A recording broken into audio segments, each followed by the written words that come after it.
So did I. So.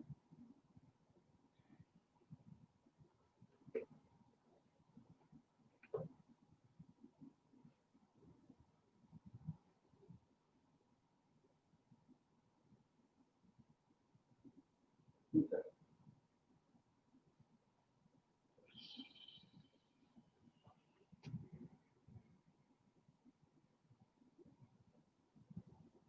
All right. How's everybody doing? Right there.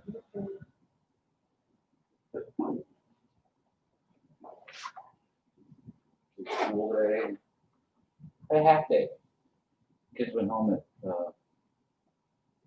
noon, and we stayed because the board and the superintendent thinks that the high schools need a little bit extra time to plan with the new. It's nice of them. I don't know if I got enough done, but you know, and I got lesson plans for one class done for next week, and you know, talking about we're done with Rome, talking about Muslims next week, the rise of Muslim empires. Then he wanted us to talk about the debate last night. Our assistant principal, he said, might as well learn about life. So. He wants you to talk with the kids about it? Mm-hmm. Well, in my class, I didn't in the world history classes, but I have one class called current issues, which, you know, it is. But what ticked me off about the kids, it's kind of what ticks me off about them like that. I don't think anybody listened to the debate. I tried. Well, I listened to a very small part of it and turned it.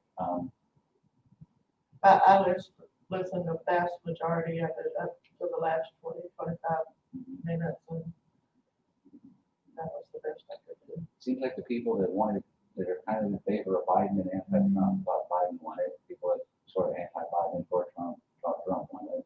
I thought it would be interesting, and it would not be a comparison to last night, but that the kids would know what the moderator's job is. I mean, obviously, the last few years, the moderators have failed in doing their job and keeping control.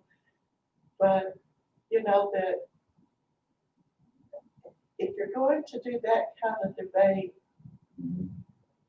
you need to be up on the issues. You don't need the list of questions and things like that, because obviously you should be stating, and this is the way it kind of was before. You stated your platform, you stated each claim, you tried to explain. Now it's me against you and what you did last year and what you didn't do 47 years ago. And if I could make you mad. And make you mad, and that seems to be the thrust. Who was it that was talking to me about it Sunday? Was it you about the religious debates? Oh, yes, last week. Those used to be, and I thought they were. those used to be, and this is only for the most part, there were some that didn't do it, but those used to be scholarly discussions and disagreements about the scriptures, but scholarly, you know, and I don't think they had rules. They just were general, you know. But weren't there rules laid out, kind of? Well, they were sort of procedures, yeah. Not for them specifically, but in a reaction in general, when it's an open public forum. And then, you know, later on, they got to be timekeepers and things like that. And it's a very big thing. It used to be in schools where we taught children, and we had debate classes, and they would go off and debate other schools for. But the main thing was to learn what you were supposed to do and how you were performing, and make it orderly, and make it factual. Flinging out a bunch of information that is not factual. Yeah. Is. But interestingly enough, I did notice on the news twice, the local news and the national news, the next debate, the people that are in charge says it is necessary to introduce new rules into the debates. And they're even going to go so far, since there's nobody hardly going to be there, it's all going to be televised. They are going to put the candidates far enough apart so that when one candidate violates the rules, they shut off their mics. And only the people that are right there in the room can hear them. You can't, it won't go off. I never think that's good. Um, Somebody's in charge of doing it. mhm. It's And media is not our friend, so not all of them. most, I would say. You know, that's two of the things I most admire in this world is someone who is a good conscientious lawyer, somebody who does their. I've met a few, and really more than you would think. A good conscientious lawyer, but also an honest reporter, somebody who, no matter what their feelings are, reports the news and the facts. Do you remember a movie that maybe Clark Gable was in where they continuously, he was a reporter and he was continuously, the TV, the whole movie was sort of like saying, here's what you do, here's how you report it, and things like that, and that you have a conscience There's something I used to to not be actually, opinion. teach when I did yearbook. It was called journalism, and so I would teach journalistic ethics. Yeah. You know, no matter how you feel, no matter how many papers or magazines or ads on television you sell, you report what the truth is. You don't put a spin on it. You don't put it, you just report what the truth is. Yeah. And really, It used to be our government is based on that. It's based on that. All right, we got it. Dad, would you lead us in word of prayer, please?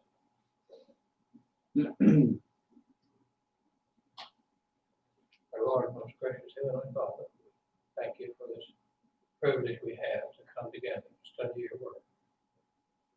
Please take over our minds, guide us through this message today, and help us to glean the words and the duties that you intended for us to get from. Be with those who are sick and unable to be here. Please care for them. Help them to return quickly. And it's through your Son we pray. Amen. Amen. All right, Jesus has finished these Beatitudes in verse 11 of chapter 5, Matthew. Matthew 5 and 11 ends it when insult and persecute you. We talked about that. Then I began introducing the 13th verse. Jesus uses an illustration that we are very familiar with and that the people in his day were more than likely even more familiar with. From the beginning, I thought you saw somebody come. Sorry. From the very beginning, there was a commodity that was so valuable under the Roman Empire that in many places, and especially where they still use barter and not coins, that they could actually use this for money. People wanted it so terribly bad. We now know just how bad it is for you. And but what is the purpose of salt? Season. Which does what? That's a one-word thing. Add flavor. Okay, think of it. preservation. Yeah, it's another one, and also sterilizing.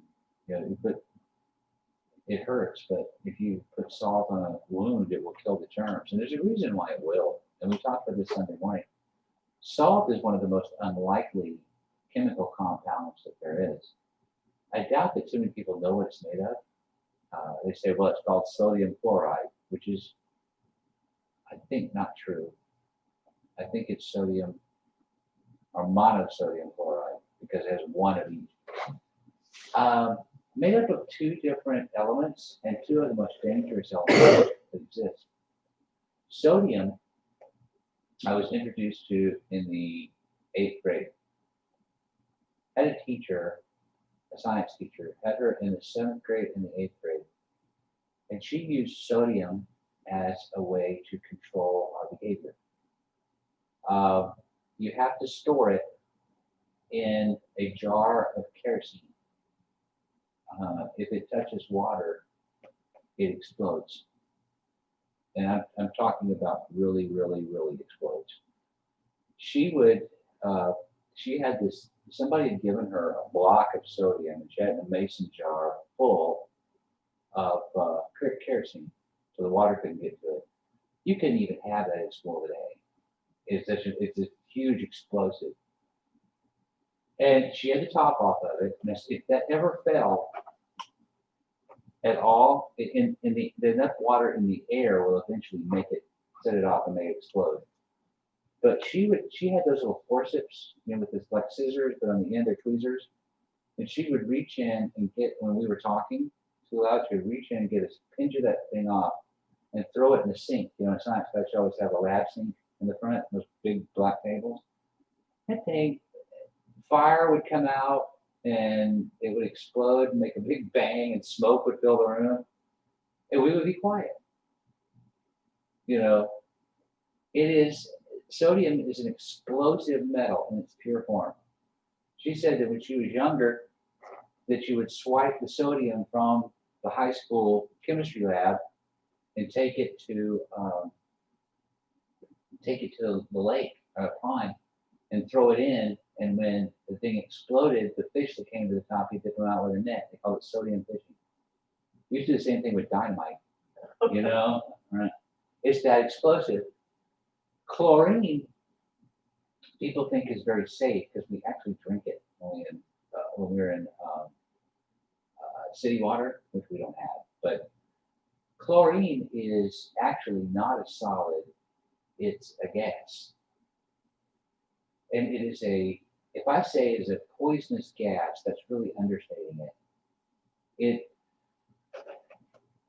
Poison gas, you kind of think of this as something you breathe in and you die.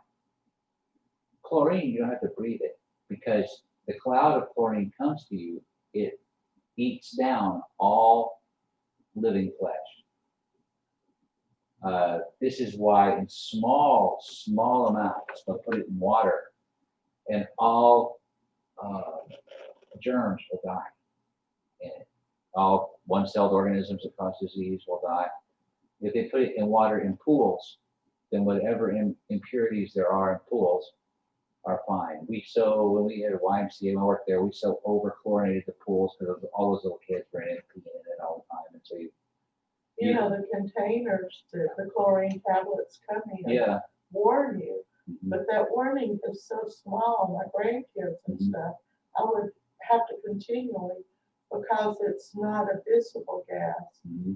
And if you open the thing and it has all that concentration, Mm-hmm. you can breathe it right in. You can, and it will cause some really. Oh, major. Now, just that little bit that comes from the smell won't do as much as it can, but it'll do quite a bit. It'll eat away some of, especially those very, very sensitive nasal membranes up in your nose. Well, oddly enough, when you take this explosive metal and this poison gas and mix them together in equal quantities, they form a solid, which is ordinary table salt. Now, this is why people with high blood pressure are supposed to avoid salt, is because the sodium in there will explode. Little bits of sodium will explode in their bloodstream and cause their blood pressure to raise. Mother, I had no idea. I don't think she knew any of this, but she somehow figured out the dangers of salt when I was very young. We didn't use it much. There's some things you just have to have salt on. But for the most days, she did other things. I have a couple of friends. One lady that comes by the house all the time, she carries her own salt shaker in her purse because nobody ever salts anything enough for her. So she'll pour salt all over something. And she has heart problems to this day. It's kind of dangerous to do, and some people can get enough. But now, in looking at what it does, the danger in the first century was pretty low because nobody could afford that much salt. But if you seasoned, let's say, I know people who will pick up a potato out of the ground and wash it off and just eat the raw potato. I don't do that. mean, I have before just as a novelty to show that I can, but you know, it's not. Potatoes, even when they're cooked, I mean, how does anybody that you know eat a potato completely plain? You do? You just like it, no salt, no pepper, no butter, no salad? Pepper, I like pepper. I Why? don't like butter, don't like any of that stuff. No, but Green beans. so why? You do put pepper on it? Why do you do that? I like pepper. Make it taste at least like something. Yeah. That's the problem with potatoes, and these were very common first century even today. And potatoes are cheap, and they're not a bad food. They're not a bad food, okay? But they have no taste to them unless you add a little bit to it. Most people use salt. I'm with you. I would rather to leave the salt off and just put pepper on it. But if you have you give me a choice: butter, sour cream, and cheese. And some people you put bacon pieces in it, and chives, and onions, and all kinds of stuff. In fact, I've known restaurants. There used to be one in Statesboro. I don't think it's around anymore. But everybody ate there. They had a potato bar. They would give you the potato with the meal. You'd open it up, and then they had a potato bar fixings place. And that was huge. I mean, it wasn't just a few little things. It was way big for just one potato. I saw people loaded. You can see the potato under all the stuff. You know, here's the thing. The poor had the potatoes, okay, and they could eat them. They had the vegetables, they could eat them.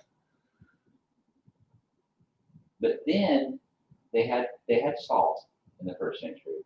But what happened in our culture is that Marco Polo went from Italy to India and China. And India and China have a lot of things, but what they have there by once is spices. You ever walked into an Indian restaurant? You can just smell the spice. A lot of people say, "Oh, that's too spicy." It's not too spicy. It's great. I mean, I love the smell when I go in. Now, let's look at the salt and the potato. It doesn't take that much. Just a little bit. In fact, if I were to, and I'm not going to because you're not stupid, but if I were to go back to the social hall and get a salt shaker, the holes are very small. And that salt in that salt shaker, even here where we have a large amount of people eating, if you have one salt shaker, you could probably not deplete it by letting everybody use the same one. You don't use much. But what a difference it makes. What a difference it makes. This is what, and look at what he says about salt. You are the salt of the earth, but the salt has become tasteless. How can it be made salty again? It is no longer good for anything except to be thrown out and trampled underfoot by men. Has a positive and a negative thing in it. If the salt, it uses the negative one first, so I can get it out of the way. But he uses a negative example first. If it loses its saltiness, if it loses its taste, of what good is it? How does it lose its taste? I'm not really sure. I know if you wet it and let it dry, it's not salty much anymore. How does a salt lose? Don't either. But if it's not salty anymore, what do you do with it? Throw it out. I thought it was interesting that the study part down here said that they were more used to it because it was filled with impurities. And then the impurities evidently leached the flavor maybe out or something. But I always wondered that until I read it like this time. That it was possibly the impurities. Well, it had to be mined. Which would go in with what we're talking about. The impurities is what makes it less salty. Yeah, and they would leach it. They would take the salt out of it, their taste out of it anyway. Right. And that seems to because it had to be mined because we make it I mean, dangerously now, we make it artificially by combining chemicals, but that it had to be mined in those days, and it's hard to mine too. It's very labor intensive mining. Now, so if it is, here you have this white rock. If this white rock doesn't taste salty, it's absolutely no good. What you do with it, throw it out. I mean, let's face it, in Ellaville, does all of our trash get put in the trash can, taken out to the road every time? A lot of it is just thrown out in the yard. You know, if it's edible and you have cats, and throw it out there and it's fine. You know, well, that's the way they didn't have trash people. They said just throw it out, 500 foot by men, place it. People walk on it, it's no good anymore. That's the only good it has. But now he says, at the first, you are the salt of the earth. How many Christians are there in a community? Christians, well, Are there in a community usually? where is Yeah. If you have a community with several Christian people in it, honest, upright, people with integrity and character, which just naturally comes from Christianity. I'm not talking about people pretending to be Christians or anything like that. I'm talking about good, honest Christian people in a community. What difference does that make to the entire community? the entire community? I mean, we've actually seen this happen. I mean, if you go into a place where churches are very active, where they have good benevolent programs, where they have good education programs for young people and old people alike, where people are taught at a very early age about character and morality and integrity and hard work. If you have this as part of your community, what does that do to the entire community? Even if everybody doesn't go to church and participate in all stuff. Lifts it up.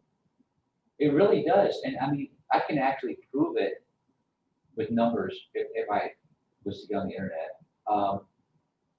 In places like this, you look at like number of churches, number of people attending churches, things like that.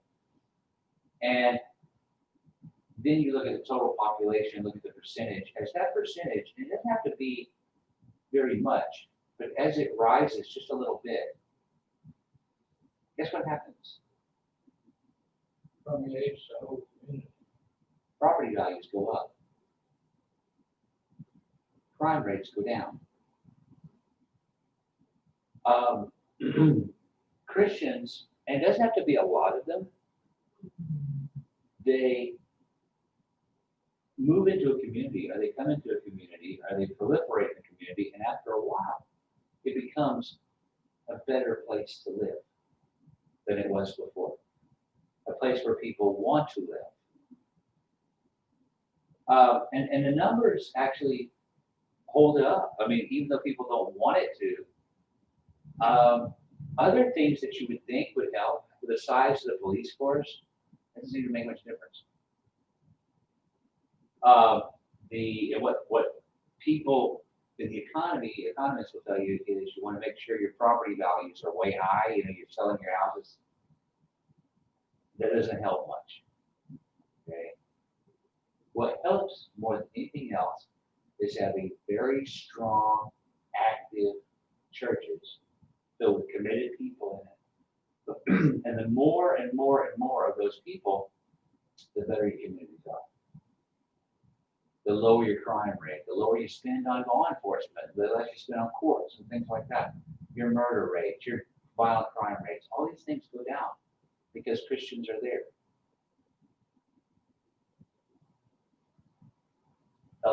Just a few make a big, big, big difference.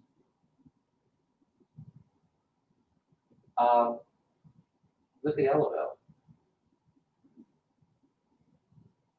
Are our churches really active and really working hard? I don't think like they used to be.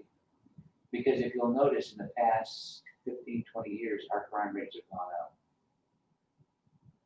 You know, And I think it has a lot to do with us being part of what used to be called the Bible Belt. It used to be the Bible Belt with places where people knew their Bibles, they went to church, and they, whether they wanted to or not, they went, they always went. Now the Bible Belt is, you don't go to church, but you know what church you don't go to, you know? That's just it, that's just it. A lady told me the other day, she said, well, like always, I'm a Christmas, Easter Christian, I go twice a year. When we stopped relying on God and churches and the brotherhood, when we stopped doing that, I think we lost something. I really do. I think, and I think, and here is something that I think we need to, as an entire nation, not just the 4 people here, or whoever happens to be listening on YouTube. Here's something we need to think about in an election year. We as a people, and especially as churches, but we as a people have looked to lawmakers to do this job. We've looked to people to make laws, to make people moral. The problem with laws is that they are not completely effective.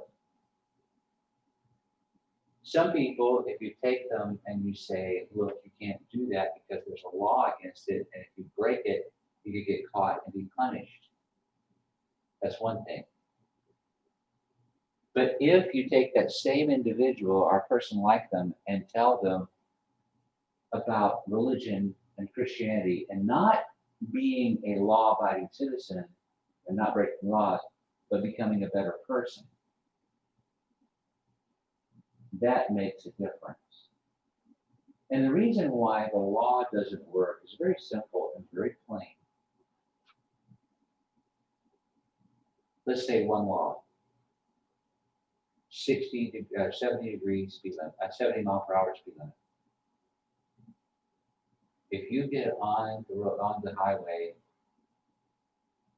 just everybody follow that law. There's only one way legally to make, there's only one way for the law to make everybody follow that law. And that's if you put a policeman in every single car that's on the road. And he watches your speedometer and he punishes you every single time that you speed. Won't work. But if everybody in those cars was interested in being good, upright, moral people and know what the law is as they go, and they don't want to break it, not because they'll be punished, because they probably won't be, but they don't break it because I want to be a good, moral, upright person with character and integrity, then it'll be followed. Because then you're actually putting a policeman in every car. You're putting that individual's conscience in every single car behind every single wheel. And it's going to lower. I'm not going to say people aren't going to make mistakes. I'm not going to say people aren't going to have a lapse. But that works a whole lot better than having to then say, follow the speed limit, or we're going to pull you over and give you a ticket, and you're going to be punished. I can remember I was coming back from somewhere on a plane, and I didn't want to, when I went there I was flying out of Atlanta and back to Atlanta, I didn't want to drive all the way to Atlanta. So there's a place in Macon, you can leave your car, it doesn't cost much, and they will take you to Atlanta in a bus and get on a plane. They do it several times a day. I can't remember what it's called. I haven't used it in years. I was all the way back to Macon on the first day that Georgia instituted that new law, the super speeder law, where if you were more than so many miles per hour, I can't remember, I tell you, over the speed limit, then you were subject to like 3 or 4 or 5 times the fine. It was huge, the amount of money you had to pay for the fine. I saw recently where since that super speeder law has been in effect, people have paid the fine and gone on and paid another one. Does it work? No. The law in itself will never work. And this is where I think politically we churches have fallen behind. People say this person's a Christian candidate, this person's a Christian candidate. There is none. Government can't do what the churches have supposed to have been doing all these years and all these decades, all these centuries. Churches are supposed to make people into salt. They're supposed to make good people, not because they'll be punished or rewarded, but because they're good people. We're supposed to teach righteousness. I mean, it's every mom knows it. In Kentucky, we had this little girl. Her dad was one of our deacons. She was 5 or 6 years old. Now she's married, has kids now. I'm friends with her on Facebook, and married and has like teenage kids now. But when I was there, she's like 4 or 5 years old. Now you've seen these kids, I know. They're active. They're going to be active. I think science has tried to cure this with medicine with pretty much pitiful results, but these are just kids that are way more active than others. Okay. They would, mom and dad and Sherry would sit her beside me before I preached. She would sit right beside me. Amy would sit there, and she was better there, you know.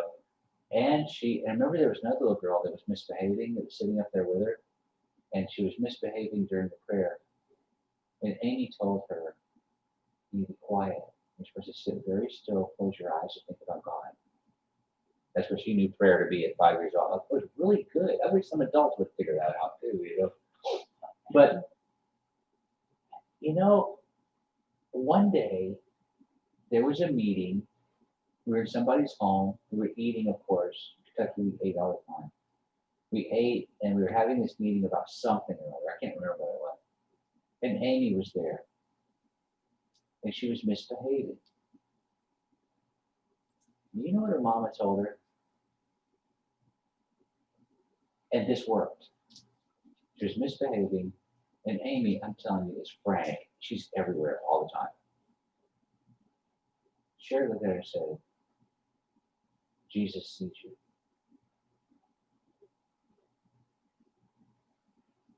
That was the end. Now think about it for a moment. What if we all had Amy's correction with us at all times? What if we lived our life understanding that Jesus sees you? And I'm not saying that we can't go to movies or watch TV or stuff like that. I'm just saying, what if we lived our lives?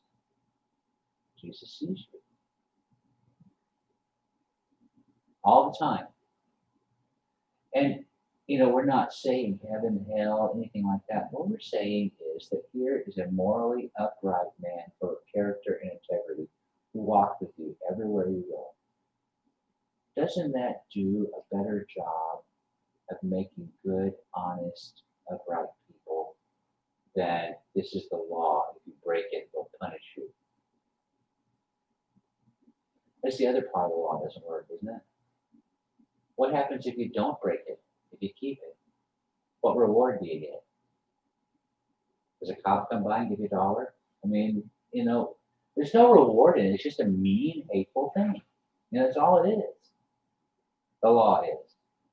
It has its place, and we need laws. God set up civil government, and one of the main things they do is make laws to take care and protect their citizens. But the churches have another job. This one can't do that one. And when I fix to teach the kids after the fall of the Roman Empire, the churches were supposed to be the government. How good do you think they did? They didn't do it. It's 2 different jobs. One of my first jobs was I was the assistant minister of a place in Florida. They had to have me half the year because I had to preach half the year because their preacher was in the state legislature in that half the year. I think Christians make very, very good lawmakers. I think they can. I've seen some very fine, upright politicians who had Jesus in mind, but they will tell you, we can't do what the churches can do. And they're right. They cannot. And they should not. And they should not even try. it's not going to work. The problem with law is when you make a law, you cannot effectively stamp out whatever it is you're trying to stamp out. You can't get rid of it. You might, and in some cases you won't. In some cases you might. The goal is to reduce that crime or what you define as a crime. But sometimes you make a law that makes crime worse. The United States government found out during Prohibition. There were more people drinking alcohol after they made it illegal than there ever was before they made it illegal. And even by per capita and percentage now. Now that it's legal, and now that you can openly buy it anywhere with a few controls, there are less people drinking now than there were when they passed after they passed Prohibition. All right, let's quit here because the next thing is the light of the world, and I'm going to turn on and off the lights for that. When we get to that. All right, Dad, what's your invitation song? 258. 258. We're going to sing number 258. In a few moments, I want to ask you to look within yourself and to see whether or not that you are following that man and that you're with that man. He's with you all the time. You can be. As together you stand and as you sing. Sing the wondrous love of Jesus, sing his mercy and his grace. In the mansions bright and blessed, he'll prepare for us a place of play. When we all get to heaven, what a day of rejoicing that will be. When we all see Jesus, we'll sing and shout the victory. Shall we pray? Almighty God and Father of all, we thank you for this day and all of the blessings. Father, we ask that you would be with each and every one of us, be with those with health problems to varying degrees. Continue to be with each and every one of us and help us when we stumble. Dismiss us from this place, Father, but never from thy presence. In Christ's name we pray. Amen. All right, that's about it. We had Super Sunday. Now we need to have another one, but it's going to be a while. The October calendar is in the back. We haven't got one yet. I made a spooky theme to it. So. I know the churches, a lot of them preach again. I like Halloween. I think it's a fun time. Although this one is going to be kind of I don't have much hope for it. Actually, this Halloween is going to be kind of a buzz because of the virus and stuff. Come by my house, I'll decorate it. Well, we probably will too. I started it today, so. If we find the decorations, we will do it. We had a little free Yeah, my run. neighbor down the street is over decorated, so. Well, for Christmas, that's us. But Me too. but anyway, Halloween's coming, and I like Halloween. I know a lot of people don't, but I like it. What's coming up? That's about it. Probably have our meeting Sunday. It's going to be back. They're still gone. Anything else we talk about? That's Donna. She fell in the yard yesterday, so she's kind of nursing some bruises and some aches and pains. Those bruises. She didn't break nothing in. Anything else we can talk about? All right, folks, we'll see you very, very, very, very soon. If not before. If not before, very soon. Yeah. Thank you.